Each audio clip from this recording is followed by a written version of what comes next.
आपके साथ में 3 नेता भी थे जी बिल्कुल गुरुकृष्ण साहिब, अमरजीत भगत, शिव कुमार डहरिया जी। का भी छोटा सा रोल था जी। और शायद जो अमरजीत भगत है उन्होंने वीर नारायण जी का रोल निभाया। कैसे अनुभव रहा इनके साथ काम करने का?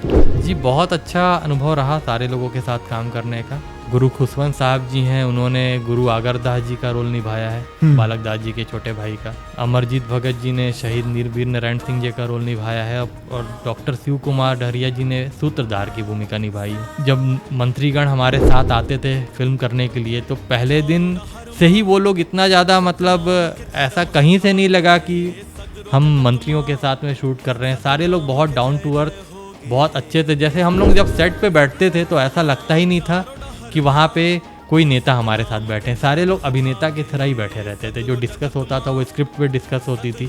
मतलब अब मैं ये बोलूँगा कि जब सेट के अंदर आते थे तो एक अभिनेता अंदर आता था, राजनीति बाहर छूट जाती थी। क्या बात है जी।